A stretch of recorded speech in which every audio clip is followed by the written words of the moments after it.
ہر موڑ پہ لکھ دیں گے ہم اپنی کہانی،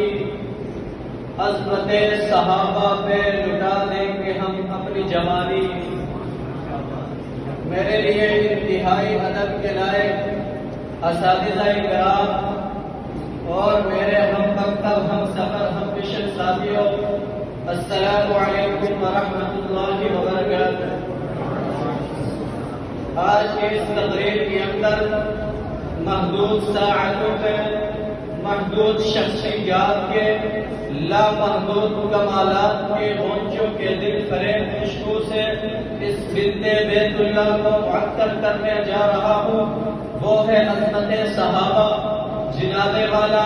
اصحاب پیغمبر، اس قرۂ ارض کی وہ مقدس شخصیات ہیں جن کے تقدیس و تطہیر کو نہ ہی اوراق میں سمیٹی جا سکتی ہے اور نہ ہی الفاظ کے سانچوں میں ماپی جا سکتی ہے۔ ارے جن کی منقبت کے ساحل میں کہاں کو دیکھ کر ماں نفلت کلمات اللہ کا گمان ہوتا ہے، جن کی نہایت رفت تر نگاہ دوڑانے سے ماں طرافی خلق الرحمن من تفاوت کا مفہوم ادا ہوتا ہے، جن کی علمی دسترس کی حقیق سمندر میں غوطہ گر ہونے سے کان تخم الیاقوت والمرجان کی ادا میسر آتی ہے، جن کی بصیرت کا ہم پلہ تلاش کرتے ہوئے ينقلب الیک البصر خاصیت کا معنی سمجھ آتا ہے، جن پر انعامات ربانی کی فہرست کا خاکہ اولئک الذین انعم اللہ علیہم ہے۔ ارے جن کے لیے نگاہ مصطفیٰ ہے، کہیں پر لا تعیناک عنہم تو کہیں پر ولا تطرد الذین یدعون ربہم بالغداۃ والعشی یریدون وجہہ کا خطاب ہو۔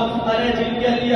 جن کی بند وحدت کے بارے میں قرآن ان ربکم الرحمن فرمائے، جن کی ہدایت تقویٰ کے بارے میں قرآن الزمہم کلمۃ التقویٰ فرمائے، ارے جن سے فسق و فجور کر رہا الیکم الکفر والفسوق کے گڑھے سے تم دبا کر بھاگے، اولئک هم المؤمنون حقا، جن کی ایمان کی بیت دلیل ہو، جو باطل کے سامنے سینہ سپر کھڑے ہو تو اولئک حزب اللہ کی دھمکی ان کی پشت پر ہو۔ ارے جن کی پرخلوص سجدوں کی کیفیت کے بارے میں قرآن تراہم رکعا سجدہ کی موت عجیب جیسی مقدس کتاب پر ان شخصیات کے بارے میں نظر ڈالتا ہوں تو قرآن مجھے ہر مزید کا دعوت دیتا ہوا نظر آتا ہے۔ ارے یہ وہ مقدس جواب ہے جن کی ہجرت کے تذکرے قرآن کبھی یوں کرتا ہوا نظر آتا ہے، والسابقون الاولون من المہاجرین والانصار، تو کہیں پر والذین ہاجروا فی سبیل اللہ کے نقشے کھینچتا ہوا نظر آتا ہے۔ ارے یہ وہ مقدس جواب ہے جن کے بارے میں رب کائنات اپنی کلام مقدس میں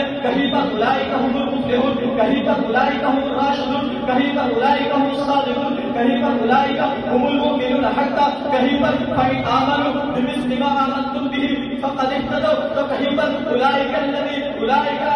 من ربهم واولئک هم المفلحون، تو کہیں پر رب کائنات عرش سے یہ اعلان کرتے ہیں رضی اللہ عنہم ورضوا عنہ، تو کہیں پر میرے محبوب پیغمبر کی یاد کو دنیا میں جنت کی بشارت سناتا ہوا اللہ رب العزت عرش سے یہ اعلان کرتے ہیں اعد لهم جنات تجری تحتها الانہار، کہہ کر میرے محبوب پیغمبر کی یاد کو دنیا میں جنت کی بشارت سناتا ہوا نظر آتا ہے۔ تو پھر شاعر تڑپ کر کہتا ہے صحابہ کو اپنی پسند رکھا کر، ارے صحابہ کو اپنی پسند رکھا کر ورنہ اپنی زبان بند رکھا کر، اگر چاہتا ہے تو زمانے میں سرفرازی صحابہ کے جھنڈے کو بلند رکھا کر۔ عزیزان من،